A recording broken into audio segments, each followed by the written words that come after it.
मंत्री तानाजी सावंत यांनी महायुतीमध्ये अजित पवारांबद्दल केलेलं वक्तव्य, त्याचबरोबर काल शेतकऱ्यांशी बोलताना केलेलं वक्तव्य, त्याच्यावरती बरीच टीका जी आहे ती होते आणि आपण पाहतो की सध्या तानाजी सावंत हे त्यांच्या पुण्यातल्या ऑफिसमध्ये दाखल झालेले आहेत। आपण पाहतो की मंत्री तानाजी सावंत हे सध्या त्यांच्या कार्यालयामध्ये पोहोचलेले आहेत। आपण तानाजी सावंत यांची प्रतिक्रिया जाणून घेण्याचा प्रयत्न करणार आहोत। सावंत साहेब, एक प्रतिक्रिया हवी आहे, तुमच्यावरती बरीच टीका केली जाते, त्याला उत्तर नक्की काय द्या? तुमच्या मीडियानं ज्या पद्धतीनं नॅरेटिव्हसाठी केलं ते अतिशय चुकीचं आहे। कारण त्या भाषणाची क्लिप परत एकदा ऐका।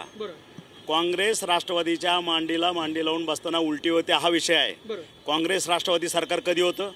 2022च्या अगोदर।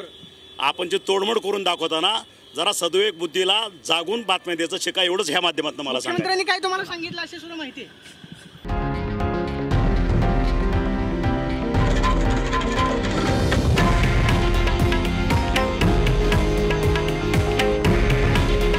हे आहे देशातील नंबर 1 न्यूज नेटवर्क आणि आपण पाहत आहात TV9 मराठी। काळजी तुमची, हित महाराष्ट्राचं।